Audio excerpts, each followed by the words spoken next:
Hello मेरे प्यारे साथियों, आज हमारी राजस्थान जीके की नेक्स्ट क्लास होने वाली है। जो हमारा झीलों का टॉपिक चल रहा है आज हम उसको समाप्त कर देंगे। यानी आज हमारा जो झीलों का जो टॉपिक है ना वह समाप्त हो जाएगा। उसके बाद हम कल नया टॉपिक शुरू करेंगे। अगर आप चैनल पर पहली बार आए हैं तो कृपया चैनल को सब्सक्राइब ज़रूर करें। आज सबसे पहले हम जो पढ़ने वाले हैं ना वह हम पन्ना लाल शाह तालाब नीम का थाना, जिसका निर्माण 1870 ईस्वी के अंदर हुआ था, इसके बारे में आज हम पढ़ने वाले हैं। तो आज हम किसके बारे में पढ़ने वाले हैं? तो आज ना हम सबसे पहले क्या है कि सबसे पहले जो पन्ना लाल शाह तालाब है, पन्ना लाल जो शाह तालाब है ना उसके बारे में आज हम विस्तृत चर्चा हासिल करने वाले हैं कि यह क्या है, इसका निर्माण कब करवाया, किसके द्वारा करवाया गया और परीक्षा की दृष्टि से इससे कौन कौन से क्वेश्चन पूछे जा सकते हैं। तो उन सभी पर अब हम चर्चा करेंगे। तो सबसे पहला हमारा हो गया जो पन्ना लाल शाह तालाब है। कौन सा? जो पन्ना लाल शाह तालाब है, इसका जो निर्माण है ना वह कब करवाया गया? तो इसका निर्माण 1870 के अंदर करवाया गया। इसका निर्माण कब करवाया गया? तो इसका निर्माण 1870 ईस्वी के अंदर करवाया गया। किसका निर्माण करवाया गया? जो पन्ना लाल कौन सा? जो पन्ना लाल जो शाह तालाब है ना जो पन्ना लाल जो शाह तालाब है, इसका जो निर्माण है ना वह नीम का थाना के अंदर करवाया गया। फिर यह पूछ लिया जाए कि जो पन्ना लाल जो शाह तालाब है उसका निर्माण कौन सी ईस्वी के अंदर हुआ?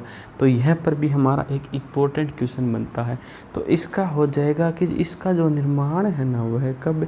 इसका निर्माण 1870 ईस्वी के अंदर। कब? 1870 ईस्वी के अंदर इसका निर्माण करवाया गया। तो इसका निर्माण कब करवाया गया? तो इसका निर्माण 1870 ईस्वी के अंदर करवाया गया था। किसका निर्माण करवाया गया था 1870 के अंदर? तो 1870 के अंदर पन्ना लाल शाह तालाब का निर्माण करवाया गया। कहाँ पर करवाया गया? तो इसका जो हो जाएगा नीम का थाना के अंदर करवाया गया। तो यह हमारे लिए इम्पोर्टेंट क्वेश्चन यहाँ पर ये सभी के सभी बन जाते हैं।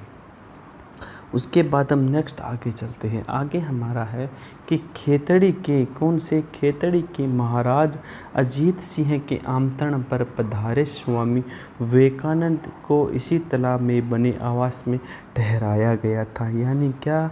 यानी कि जो क्या है कि जो खेतड़ी के जो महाराज थे ना, कौन?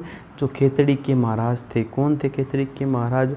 अजीत सिंह। कौन? अजीत सिंह। तो अजीत सिंह के आमंत्रण पर, किसके आमंत्रण पर? अजीत सिंह के आमंत्रण पर पधारे। कौन पधारे? जो स्वामी विवेकानंद जी थे ना। तो जो स्वामी विवेकानंद जो अजीत सिंह के आमंत्रण पर जो पधारे थे ना उसको इस तालाब के अंदर, किस तालाब के अंदर? पन्ना लाल शाह तालाब के अंदर आवास, यहाँ पर एक आवास बना हुआ है तो उस आवास के अंदर ठहराया गया। अब आपसे पूछ लिया जाए कि पन्ना लाल शाह तालाब के अंदर अजीत सिंह के आमंत्रण पर किसको ठहराया गया? तो उसका आंसर हो जाएगा स्वामी विवेकानंद। कौन थे? स्वामी विवेकानंद। यानी स्वामी विवेकानंद के द्वारा इनको यहाँ पर क्या किया गया? ठहराया गया। फिर अगला जो हमारा क्वेश्चन है वह हमारा यहाँ पर बन गया कि स्वामी विवेकानंद को कहाँ के महाराजा ने इनको आमंत्रण पर बुलाया? तो उसका हो जाएगा खेतड़ी के महाराजा। कौन? अजीत सिंह है। यानी फिर एक दो क्वेश्चन और हमारे यहाँ पर बन जाते हैं, उन पर भी मैं आपको थोड़ा सा चर्चा कर लेता हूँ ताकि आपको सभी डाउट क्लियर हो सके। क्या हो गया कि पन्ना लाल जो शाह तालाब है वह नीम का थाना के अंदर स्थित है। तो पन्ना लाल जो शाह तालाब है वह कहाँ हो गया? तो वह हो गया नीम का थाना में। कहाँ हो गया? नीम का थाना में। नीम का थाना में क्या हो गया? नीम का थाना के अंदर जो पन्ना लाल जो शाह तालाब है ना वह हो गया। फिर पूछ ले इसका जो निर्माण है क्या कि पन्ना लाल जो शाह तालाब है इसका निर्माण कब हुआ? तो इसका जो निर्माण है ना वह 1870 के अंदर हुआ। कब हुआ? 1870 ईस्वी के अंदर। 1870 ईस्वी के अंदर पन्नालाल जो तालाब है ना नीम का थाना, उसका क्या है निर्माण हुआ। फिर आगे है कि जो खेतड़ी के जो महाराज थे, कौन थे? खेतड़ी के जो महाराज थे ना, कौन महाराज? अजीत सिंह हैं। कौन? अजीत सिंह है। यानी खेतड़ी के महाराज अजीत सिंह के आमंत्रण पर जो स्वामी विवेकानंद जी थे ना, कौन? स्वामी विवेकानंद जी, तो उनको यहाँ पर आवास स्थान में ठहराया गया। कहाँ पर? पन्नालाल साहे तालाब के अंदर। उसके बाद हम आगे चलते हैं। आगे हमारा है गैब सागर। क्या है? गैब सागर, जो कहाँ पर है? जो कि डूंगरपुर के अंदर स्थित है। तो आपसे पूछ लिया जाए कि जो गैब सागर है, क्या जो गैब सागर है वह कहाँ पर स्थित है, तो उसका क्या आंसर हो जाएगा? तो उसका आंसर हो जाएगा कि जो गैब सागर है ना वह डूंगरपुर के अंदर स्थित है। कहाँ पर स्थित है गैब सागर? तो गैब सागर डूंगरपुर के अंदर स्थित है। अब आपसे पूछ लिया जाए कि जो गैब सागर है, तो गैब सागर का जो निर्माण है ना वह कहाँ पर किया गया? यानी जो गैब सागर का जो निर्माण है ना वह शौरी किसके द्वारा किया गया? तो इसका क्या आंसर हो जाएगा? इसका आंसर हो जाएगा, इसका निर्माण महारावल गोपीनाथ के द्वारा किया गया। किसके द्वारा किया गया? जो महारावल गोपीनाथ जी है ना, तो महारावल गोपीनाथ जी के द्वारा इसका निर्माण किया गया। किसका निर्माण किया गया? गैब सागर का, जो कहाँ पर है? तो गैब सागर है ना वह डूंगरपुर के अंदर स्थित है। तो गैब सागर कहाँ पर स्थित है? तो गैब सागर डूंगरपुर के अंदर स्थित है। फिर आपसे पूछ लिए कि जो गैब सागर है उसका जो निर्माण है, क्या उसका जो निर्माण है वह किसके द्वारा किया गया? तो गैब सागर का जो निर्माण है ना वह महारावल गोपीनाथ के द्वारा किया गया। किसके द्वारा? जो महारावल गोपीनाथ थे ना उनके द्वारा इसका जो है निर्माण किया गया था। फिर आपसे पूछ लिया जाए कि इसका उपनाम क्या है? क्या इसका उपनाम क्या है? तो इसका जो उपनाम है ना वह है क्या है?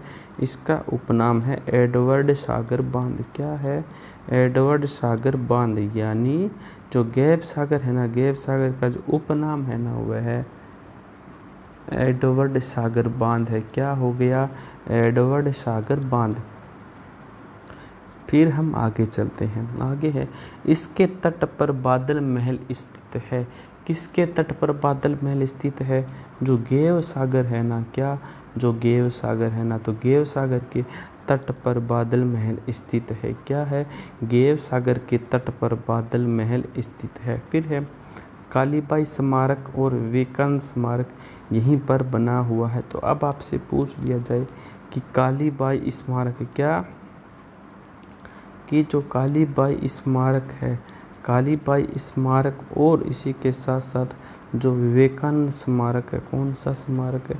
जो विवेकानंद स्मारक है वह कहाँ पर बना हुआ है? तो वह भी हमारा गैब सागर डूंगरपुर के अंदर बना हुआ है।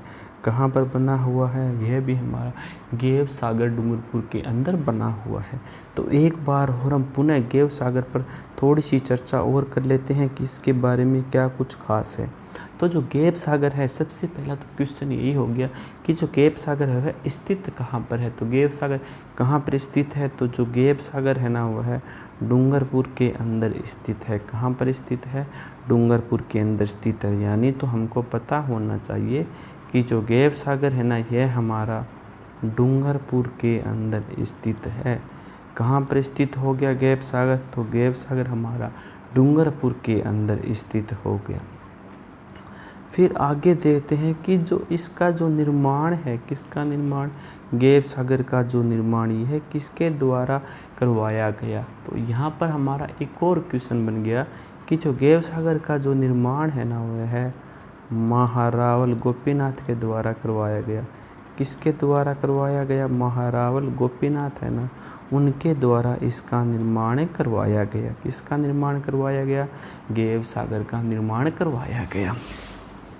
उसके बाद हम आगे देखते हैं। आगे है इसके तट पर बादल महल स्थित है। क्या? कि किसके तट पर बादल महल स्थित है? तो जो गैब सागर है ना, तो गैब सागर के तट पर बादल महल स्थित है। क्या स्थित है? गैब सागर के तट पर बादल महल स्थित है। और साथ ही साथ यहाँ पर कालीबाई स्मारक और विवेकानंद स्मारक भी बना हुआ है।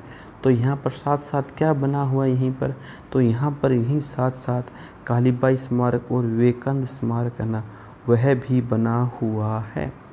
उसके बाद हम आगे चलते हैं। आगे हमारा क्या है, आगे हमारी है बुढ़ा जोहड़ झील। कौन सी झील, जो बुढ़ा जोहड़ जो झील है ना वह है।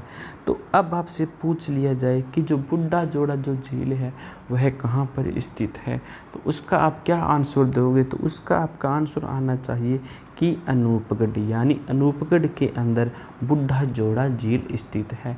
तो बुढ़ा जोड़ा जो झील है वह कहाँ पर स्थित है, तो जो बुढ़ा जोड़ा जो झील है ना यह अनूपगढ़ के अंदर स्थित है।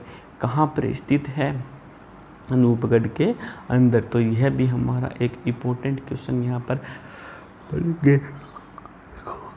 बन गया। क्या बन गया कि जो बुढ़ा जोड़ा जो झील है वह कहाँ पर स्थित है, तो जो बुढ़ा जोड़ा झील है ना यह हमारी अनूपगढ़ के अंदर स्थित है। कहाँ पर स्थित है, अनूपगढ़ के अंदर स्थित है। फिर हम बात करें कि जो बुढ़ा जोड़ा जो झील है, कौन सी, जो बुढ़ा जोड़ा जो झील है, तो बुढ़ा जोड़ा झील के अंदर जो जल की आपूर्ति है, यानी जो जलापूर्ति होती है वह कौन सी नहर के द्वारा होती है। तो यह भी हमारा एक इम्पोर्टेंट क्वेश्चन यहाँ पर बन जाता है कि जो बुढ़ा जोड़ा झील है ना, इसकी जो जलापूर्ति है ना वह गंगा नहर से की जाती है। किसके द्वारा की जाती है, गंगा नहर से की जाती है। तो गंगा नहर से किसकी जलापूर्ति की जाती है, तो गंगा नहर से जो क्या है, जो बुढ़ा जोहड़ बीड़ है ना, क्या जो बुढ़ा जोहड़ बीड़ है झील है ना, उसकी जो जल की आपूर्ति है ना वह गंगा नहर से की जाती है। उसके बाद हम आगे चलते हैं। आगे हमारा है तालाब शाही, या फिर तालाब शाही तो वहाँ पर है जो कि धौलपुर के अंदर है। तो अब आपसे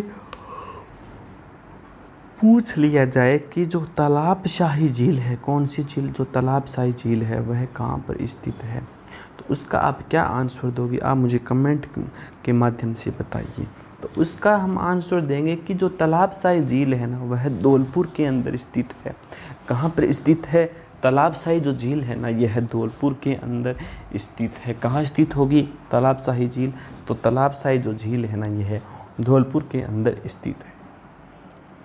फिर अब आपसे पूछ लिया जाए कि जो तालाब शाही झील है उसका जो निर्माण है वह किसके द्वारा किया गया, क्या कि जो तालाब शाही झील है उसका जो निर्माण है वह किसके द्वारा किया गया, तो इसका भी तो हमको पता होना चाहिए। जो तालाब शाही जो झील है ना उसका जो निर्माण है ना वह है जहांगीर के द्वारा किया गया। किसके द्वारा, जहांगीर के द्वारा किया गया। यानी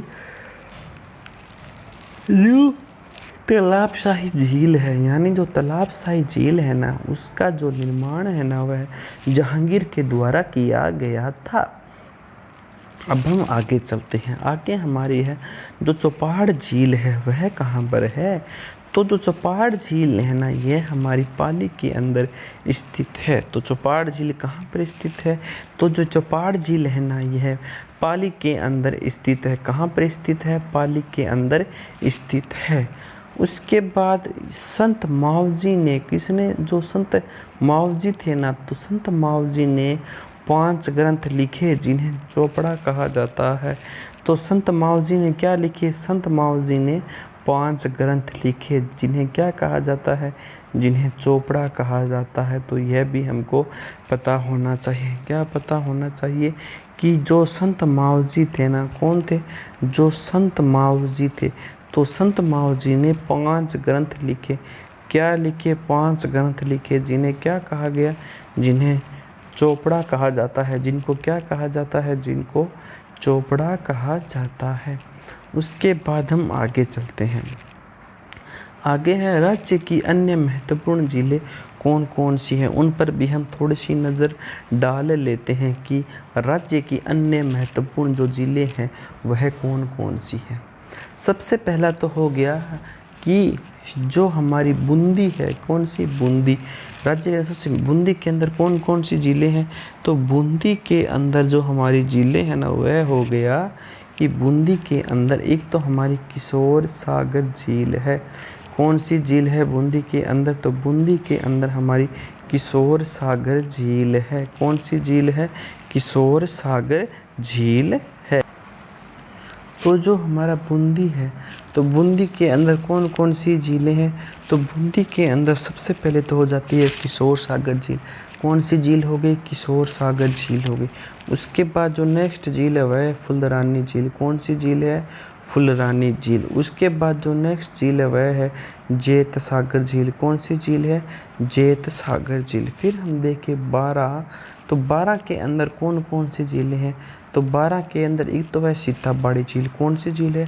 सीताबाड़ी झील। उसके बाद जो नेक्स्ट झील है वह हो जाती है रामगढ़ झील। कौन सी है? रामगढ़ झील। यानी 12 के अंदर कौन कौन सी झीलें हैं? तो 12 के अंदर एक तो हमारी सीताबाड़ी झील है और एक हमारी रामगढ़ झील है। उसके बाद जो नेक्स्ट है वह हो जाता है झालावाड़। क्या हो गया? झालावाड़। तो झालावाड़ के अंदर कौन कौन सी झीलें हैं? तो झालावाड़ के अंदर सबसे पहली जो झीलें हैं वह है कांडलिया मानसरोवर झील। कौन सी है? कांडलिया मानसरोवर झील। उसके बाद जो नेक्स्ट झील है वह है कृष्ण सागर झील। उसके बाद जो नेक्स्ट झील है वह कौन सी है? वह है कृष्ण सागर झील। तो झालावाड़ के अंदर कौन कौन सी झील होगी? तो झालावाड़ के अंदर एक तो होगी कांडलिया मानसरोवर झील और होगी कृष्ण सागर झील। तो ये दोनों जो झीलें हैं ना, यह झालावाड़ के अंदर स्थित है। फिर हम देखते हैं चित्तौड़गढ़। तो चित्तौड़गढ़ के अंदर कौन कौन सी झीलें हैं? तो चित्तौड़गढ़ के अंदर जो सबसे पहले झीलें हैं ना वह है भोपाल सागर। कौन सी झील है? भोपाल सागर।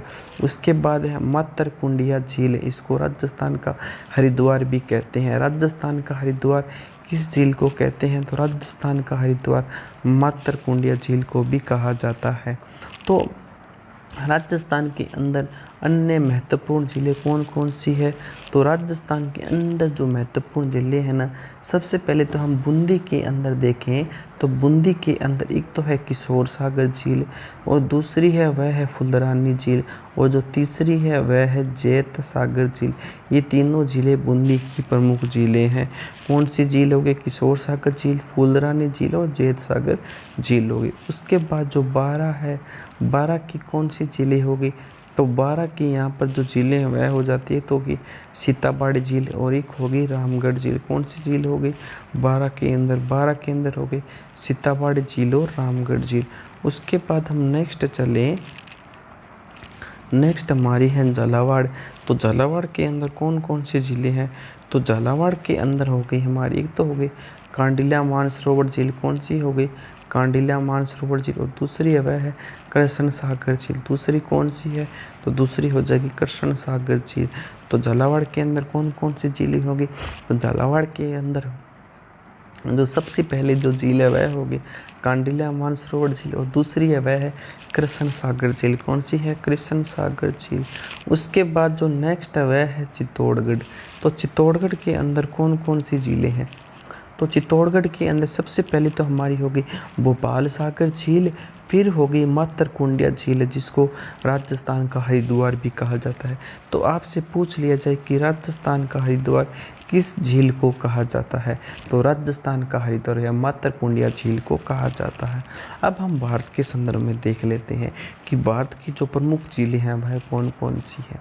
तो सबसे पहला भारत की जो प्रमुख झीलें हैं ना, उसके अंदर जो सबसे पहला नाम आता है ना वह डल झील का आता है। किस झील का नाम आता है पहला?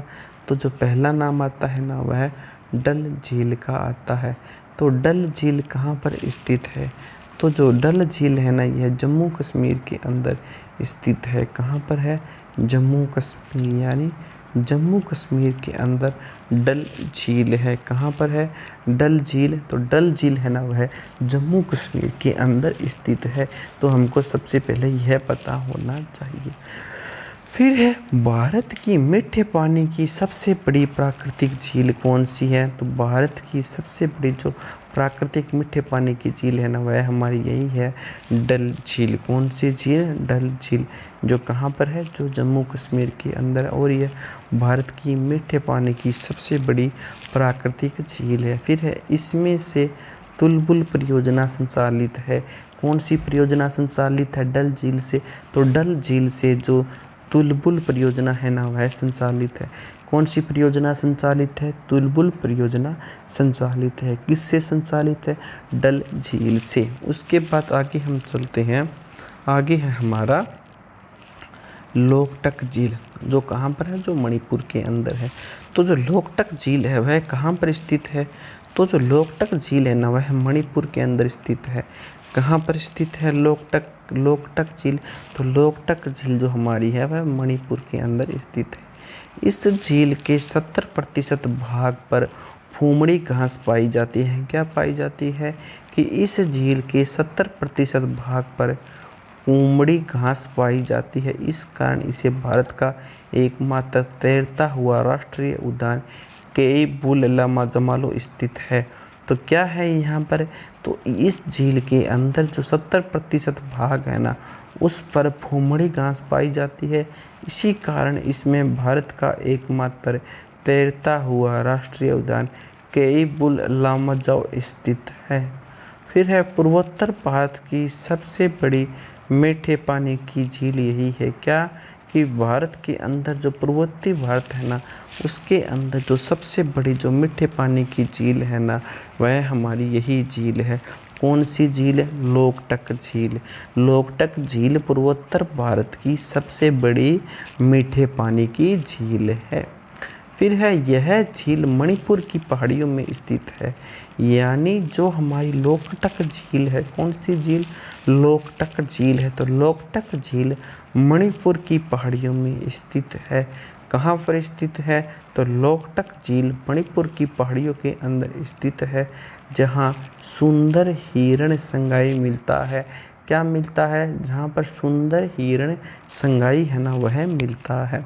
उसी के बाद राजस्थान भारत की और कौन कौन सी महत्वपूर्ण झीलें होंगी? तो उसके अंदर आगे एक तो हमारी आ गई चोलामू झील। कौन सी झील है? चोलामू झील, जो कहाँ है? जो कि सिक्किम के अंदर है। उसके बाद आ जाती है काबरा झील। कौन सी झील? काबरा झील, जो कि बिहार के अंदर है। उसके बाद आ जाती है सुखाना झील। कौन सी आ जाती है? सुखाना झील, जो कहाँ है? जो चंडीगढ़ के अंदर स्थित है। अगली आ जाती है सूरजताल झील। कौन सी झील? सूरजताल झील, जो कहाँ है? जो कि हिमाचल प्रदेश के अंदर है। और उसके बाद जो नेक्स्ट झील आ जाती है वह आ जाती है चंद्रताल झील। कौन सी झील है? चंद्रताल झील, जो कहाँ पर है? जो कि भी हिमाचल प्रदेश के अंदर है। तो हमने पढ़ा कि जो भारत की जो प्रमुख झीलें हैं ना उनके बारे में हमने अभी पढ़ा। तो एक बार पुनः मैं आपका ध्यान इन सभी की ओर ले जाना चाहूँगा। तो सबसे पहले अगर हमने पढ़ा कि भारत की जो प्रमुख झील है ना उसके अंदर जो सबसे पहले स्थान पर आती है ना वह तो है डल झील। कौन सी झील है? डल झील। यानी डल झील पहले स्थान पर आती है। जो है स्थित कहाँ पर है? तो जो डल झील है ना वह कश्मीर के अंदर, जम्मू कश्मीर के अंदर स्थित है। तो डल झील कहाँ पर स्थित है? तो जो डल झील है ना ये जम्मू कश्मीर के अंदर स्थित है। भारत की मीठे पानी की सबसे बड़ी प्राकृतिक झील। क्या? भारत की मीठे पानी की जो सबसे बड़ी प्राकृतिक झील है। फिर क्या है? इसमें से तुलबुल परियोजना संचालित है। इसके अंदर क्या संचालित है? तो इसके अंदर जो कौन सी है? तुलबुल परियोजना है वह संचालित है। फिर है जो लोकटक झील है। तो लोकटक झील कहाँ पर है? तो जो लोकटक झील है ना वह मणिपुर के अंदर स्थित है। जो लोकटक झील है वह कहाँ पर है? तो जो लोकटक झील है ना वह मणिपुर के अंदर स्थित है। इस झील के 70% भाग पर क्या? कि जो लोकटक झील है इस झील के 70% भाग पर फूमड़ी घास पाई जाती है। क्या पाई जाती है? जो फूमड़ी घास है ना वह पाई जाती है। क्या पाई जाती है? फूमड़ी घास पाई जाती है। इस कारण इसे भारत का एकमात्र तैरता हुआ राष्ट्रीय उद्यान केइबुल लामाजमालो जो है स्थित है। फिर है पूर्वोत्तर भारत की सबसे बड़ी मीठे पानी की झील कौन सी है? तो पूर्वोत्तर भारत की जो सबसे बड़ी जो मीठे पानी की झील है ना वह हमारी लोकटक ही है। कौन सी झील है? लोकटक ही झील है। उसके बाद यह झील मणिपुर की पहाड़ियों में स्थित है। कहाँ पर स्थित है? मणिपुर की पहाड़ियों के अंदर ही स्थित है। यहाँ सुंदर हिरण संगाई मिलता है। तो यहाँ पर क्या मिलता है? यहाँ पर सुंदर हिरण संगाई मिलता है। फिर हम आगे देखते हैं, आगे है जो चौमुला झील है वह कहाँ पर है, तो जो चौमुला झील है ना वह सिक्किम के अंदर है। जो काबरा झील है ना वह बिहार के अंदर है। जो सूखना झील है वह चंडीगढ़ के अंदर है। जो सूरजताल झील है वह हिमाचल प्रदेश के अंदर है। जो चंद्रताला झील है वह हमारी हिमाचल प्रदेश के अंदर है। तो हमने भारत के संदर्भ में जो भी हमारी इंपॉर्टेंट झील है उनके बारे में हमने चर्चा कर ली। अब हम विश्व के संदर्भ में जो हमारी इंपॉर्टेंट झील है उन पर अब हम चर्चा करने वाले हैं। तो सबसे पहला तो हो गया टिटिकाला झील। कौन सी झील होगी? टिटिकाला झील। ये है पेरू एवं बोल्विया की सीमा पर स्थित है। तो टिटिकाला जो झील है वह कहाँ पर स्थित है? तो यह पेरू एवं जो बोल्विया है ना, बोल्विया की सीमा पर स्थित है। फिर है यह सबसे ऊंची नौकायन झील है। यह क्या है? यह सबसे ऊंची जो नौकायन झील है ना वह है। तो सबसे ऊंची जो नौकायन झील है वह कौन सी है? तो वह टिटिकाका झील है। कौन सी झील है? टिटिकाका झील है। फिर हम आगे देखें, आगे जो है वह है मृत सागर। क्या है? मृत सागर। सबसे निम्न स्तर पर स्थित झील कौन सी? मृत सागर झील कौन सी है? सबसे निम्न स्तर पर जो झील है वह झील है। फिर है ग्रेट बियर झील। कौन सी है? ग्रेट बियर झील। जो कहाँ पर है? जो कि कनाडा के अंदर है। तो ग्रेट बियर झील कहाँ पर है? तो ग्रेट बियर झील है वह कनाडा के अंदर स्थित है। फिर है ग्रेट स्लेव झील। कौन सी? ग्रेट स्लेव झील। जो कहाँ पर है? जो भी हमारी कनाडा के अंदर है। यानी जो ग्रेट स्लेव जो झील है ना वह हमारी कनाडा के अंदर स्थित है। फिर है विनिपेग झील। विनिपेग झील कहाँ है? तो जो विनिपेग झील है ना वह भी हमारी कनाडा के अंदर है। तो विनिपेग झील कहाँ पर है? तो विनिपेग झील भी कनाडा के अंदर है। उसके बाद है उत्तरी अमेरिका महाद्वीप की प्रमुख झीलें। यानी जो उत्तरी अमेरिका जो महाद्वीप है ना उसकी जो प्रमुख झीलें हैं ना उन पर भी हम चर्चा कर लेते हैं। तो सबसे पहले तो है सुपीरियर झील। कौन सी झील है? सुपीरियर झील। उसके बाद अगली है मिशिगन झील। कौन सी है? मिशिगन झील। उसके बाद अगली है हयूरान झील। कौन सी है? हयूरान झील। उसके बाद है ईरी झील। कौन सी है? ईरी झील। उसके बाद है ओटेरियो झील। कौन सी है? ओटेरियो झील। यानी उत्तरी अमेरिका महाद्वीप की जो प्रमुख झीलें हैं ना उसके अंदर जो सबसे पहली झील है ना वह तो है सुपीरियर झील। जो दूसरी झील है वह हो जाएगी मिशिगन झील। जो तीसरी झील है वह हो जाएगी हयूरान झील। जो चौथी है ना वह हो जाएगी ईरी झील। और जो पांचवी है ना वह हो जाएगी ओटेरियो झील। उसके बाद हम आगे चलते हैं। आगे हमारी है विक्टोरिया झील। कौन सी झील है? विक्टोरिया झील। तो जो विक्टोरिया झील है ना यह झील युगांडा, केन्या और तंजानिया देश की सीमा पर स्थित है। यानी जो विक्टोरिया झील है ना तो यह झील युगांडा, केन्या और तो तंजानिया देश की सीमा पर स्थित है। यह विषुवत रेखा पर स्थित है। तो यह कहाँ पर स्थित है? यह विषुवत रेखा पर स्थित है। फिर है यहाँ से नील नदी का उद्गम होता है। क्या होता है? यहाँ से जो नील नदी है ना उसका उद्गम होता है। और बंगाल झील। बंगाल झील कहाँ है? बंगाल झील रूस के अंदर स्थित है। यह सबसे गहरी व ताजे पानी की झील है। तो जो बंगाल झील है यह सबसे गहरी और ताजे पानी की झील है जिसकी गहराई 1940 मीटर है। जिसकी गहराई कितनी है? जिसकी गहराई 1940 मीटर है। फिर है ओयर झील। तो ओयर झील कहाँ है? तो जो ओयर झील है ना ये ऑस्ट्रेलिया के अंदर स्थित है। ओयर झील कहाँ है? ओयर झील यह ऑस्ट्रेलिया के अंदर स्थित है। यह ऑस्ट्रेलिया की सबसे गहरी झील है।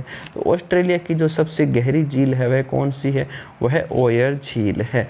तो थोड़ा सा हम विश्व के अंदर जो झीलें हैं ना उन पर थोड़ी सी चर्चा और कर लेते हैं। तो विश्व के अंदर जो सबसे पहली जो झील है प्रमुख झील वह हो जाएगी टिटिकाका झील। यानी पेरू एवं बोल्विया की जो सीमा पर स्थित है। यह सबसे ऊंची नौकायन झील है। सबसे ऊंची नौकायन झील कौन सी है, तो सबसे ऊंची जो नौकायन झील है ना वह है टिटिकाका झील है। फिर है जो मृत सागर है, यह सबसे निम्न स्तर पर स्थित झील है, यानी जो मृत सागर है ना यह सबसे निम्न स्तर पर स्थित एक झील है। फिर है जो ग्रेट वियर झील है, यह कनाडा के अंदर है। जो ग्रेट स्लेव झील है यह भी कनाडा के अंदर है, और जो विनिपेग झील है यह भी हमारी कनाडा के अंदर है। फिर हम देखते हैं कि उत्तरी अमेरिका महाद्वीप की प्रमुख झीलें कौन कौन सी है, तो उसके अंदर जो सबसे पहली झील है वह है सुपीरियर झील, और जो दूसरी है वह हो जाएगी मिशिगन झील, और जो तीसरी है ना वह हो जाएगी ह्यूरॉन झील, जो चौथी है ना वह हो जाएगी ईरी झील, और जो पांचवी है ना वह हो जाएगी ओंटारियो झील। उसके बाद जो विक्टोरिया झील है, तो यह झील युगांडा, केन्या और तंजानिया देश की सीमा पर स्थित है। यह विषुवत रेखा पर स्थित है और यहाँ से नील नदी का उद्गम होता है। उसके बाद आगे है हमारी बेकांक झील। तो बेकांक झील कहाँ पर है, तो बेकांक झील रूस के अंदर है। यह सबसे गहरी व ताजे पानी की झील है जिसकी गहराई 1940 मीटर है। फिर आगे है आयर झील। आयर झील कहाँ है, आयर झील ऑस्ट्रेलिया के अंदर है। यह ऑस्ट्रेलिया की सबसे गहरी झील है। तो आज की क्लास हमारी यहीं पर समाप्त होती है। जय हिंद, जय भारत।